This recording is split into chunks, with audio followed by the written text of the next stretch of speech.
Hi, everybody. If you were not able to attend our class today, this is a quick overview of what we talked about, and it's an intro to your novel study, and it is going to be pretty quick. So your novel that we're going to be doing and your ISU will be based on this novel is American Born Chinese, and it's a fantastic graphic novel. And that is what it is, a novel. It is not a comic book, right? They're different. This novel just uses a different medium, right? Pictures are used to tell stories. So what that involves is you being visually literate, which is a super important skill these days because we are surrounded in images on our computer screen, on our phone, on TV, especially through advertising. And so if you go into Google Classroom, you go into classwork and you'll see the title American Born Chinese. And I've numbered your assignments, number 1A, B, C, and D. If you go into the first one, and please do them in that order, it just talks about the basics of what you need to think about with pictures and being visually literate. So especially because you're a teenager, sorry, your population is the most targeted, and we talked a little bit about this in class. Advertisers, companies spend the most money on targeting and advertising to young people because they have some money and they're the most impressionable, right? Young people and teenagers are at a time in their life when they're trying to fit in and they're trying to be cool, and so they'll spend $80 on a sweatshirt even though because it has a particular name on it, or a cologne like Axe, because they think that they have status. It gives them some status, right? And if you don't have those things, you're not cool. So that is companies manipulating you and making money off of you. So yeah, they might be nice sweatshirts, but you have to be thinking when you see images, does the person who's provided that image for you have an ulterior motive? Do they have a motivation for wanting to make you feel a certain way or get really desiring something? Okay, so if you go down further, we're looking here at the elements of graphic novels in common. So like what are all the different terminology we use in understanding what's in a graphic novel? Obviously you have the writer, the penciler, and the colorist. You can go over that yourself. Then we have these things like panels, gutters, frames, and the panels are literally just the panels. Like here's one panel. And then we have a gutter. We have that little white line in between the two pictures. So that's the gutter. And then we have these different panels, right? The frame is just literally that little black line around the picture, and that's your frame. Then you have dialogue balloons, thought balloons, and then you have captions. Like captions are the little square pieces of text that aren't connected with a little arrow to somebody's mouth. So you know it's the narrator trying to tell you some information. This is really interesting to me. The graphic weight, if you can see this, I'm going to make this a bit bigger. A graphic weight describes the way that the images draw you in. What picture on the page are you most likely to look at first?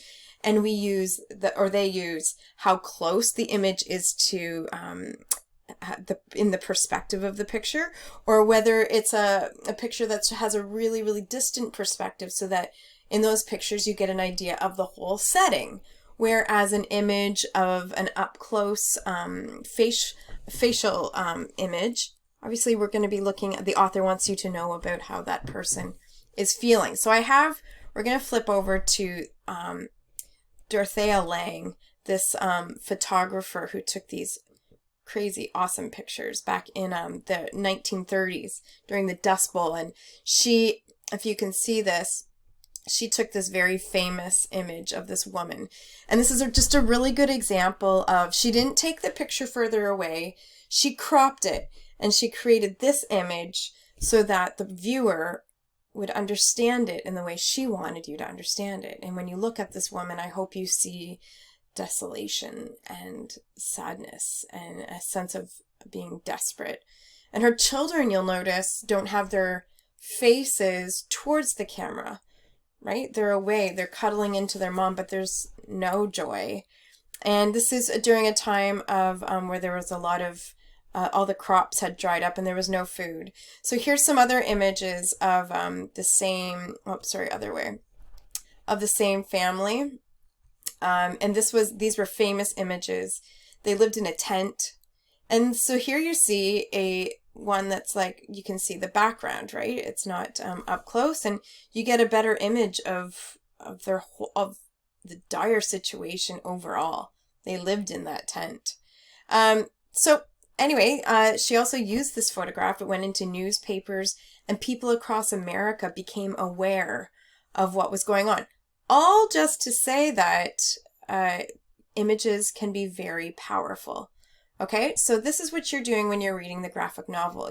You're thinking, well, why is the author zoomed in on the eyeball of the character versus giving you a large shot of the setting, right? Why is there repetition happening? Why is it the monkey's eye and then the monkey's face and then the monkey's body next, right? Why this progression? So this is what you need to be thinking about. So I'm going to ask you just to go over these terms yourself. I like the special effects lettering, right? This highlights the sounds, the onomatopoeia, bang, wow, choo, like, or pow, makes it come off the page. And so then you have to just look at the two images below here, right? I've given you an example answer for image 1 or 2, it doesn't matter. And then you have to use these terms up here and say, what do you see? Do you see an image that extends to or beyond the edge of the page for this element of bleeding? And no, not really. It doesn't, right? I mean, we can imagine that the girl who's taking off her sweater, I mean, you can see possibly, the rest of her in your mind, but it's not bleeding off the page. Although their heads are bleeding off the page, some here. But this is neat. Look at, you have a different perspective. You have you see her from behind. So you're seeing it from Jin's perspective here, how he's looking at her back. And then you see her from the front. So different perspectives of the same moment give us a bigger understanding and a stronger understanding of the situation, and gives us the perspective of different characters as well. Okay, so here's a speech balloon. So in your answer, you can say, did I not give an example answer? I thought I did. There it is. So you can read that over. Okay, so that is your first assignment. B, essential background information. There's a video, it's right here. It's about 10 minutes, but I've already summarized the whole thing for you. All you need to do is fill in these little missing gaps where it is red and there's a question, and these answers are short. But watching this video and getting an understanding of this old Chinese myth, one of the 4 great classical stories of China, allows you to better understand what this story is all about. And it's really about the Monkey King. And the Monkey King comes from the story Journey to the West. So what you have after you watch this is a better understanding of the big story that is underlying this fun story. Okay, so you're just doing that quickly. And then the last thing you really need to do besides reading is, same one, as the anticipation guide. So you'll see that right here you have to either agree with the statements that follow, or you have to strongly disagree, which is a 10, right? And 5 would be a neutral. So when you betray somebody else, you also betray yourself. Something everybody needs to really be doing more of is writing in proper sentences.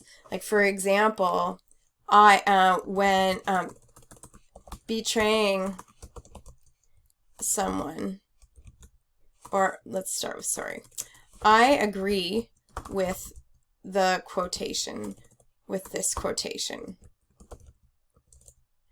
When I still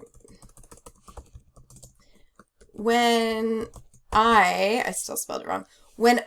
We have so many of us, which is just like, this is grade 2. This is not okay.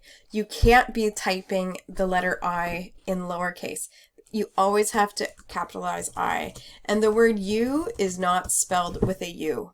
And it's just really important that everyone is writing properly.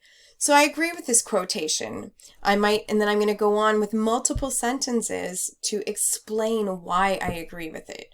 right? I agree with it because I know deep in my heart I have to be true to myself and others to have integrity, to feel good about myself. And when I'm not good or I betray someone else, I'm truly betraying the goodness that is inside of me. Okay? Or you could be like a student in our class and think, no, I disagree. I think sometimes you have to betray others. Like if you're an undercover police officer, you have to betray the trust of the people you're trying to trick for the betterment of, for the common good. Okay, so there's, I think there's 7 of them there, and you just have to comment on your thoughts.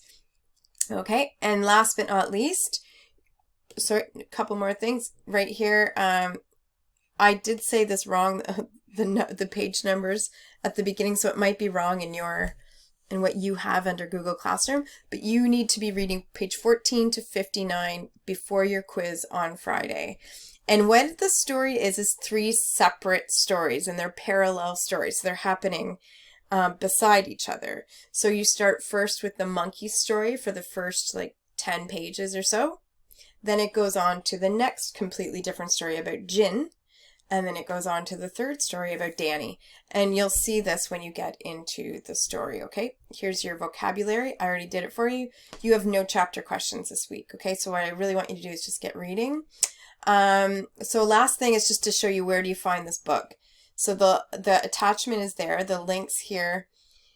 Here it is. I think it's pretty cool. Like to flip through it is kind of neat. You know, it does a nice little flip. The page number is up here at the top. So you'll see that page 14 is here. Whoops, sorry. Page 14 is your first page here. And you'll see the monkey guy here. This is the Monkey King story. Just get rid of that little ad box right off the top.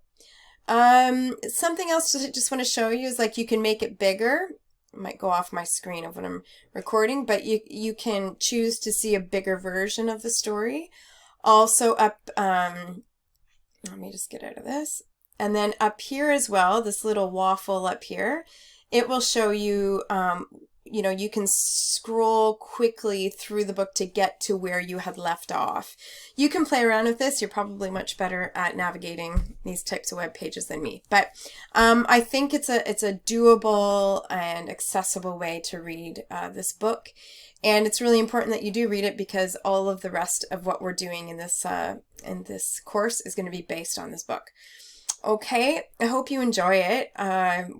I hope also that you can join us next week for our Google or our class online meeting. I think it really does help, especially to ask some questions. And they're interesting topics in this book, so I hope you enjoy it. I hope you learn from it. I know I have when in preparing how to teach the book. So if you have any questions, just Google Classroom me a message. And yeah, I wish you well. Okay, thanks.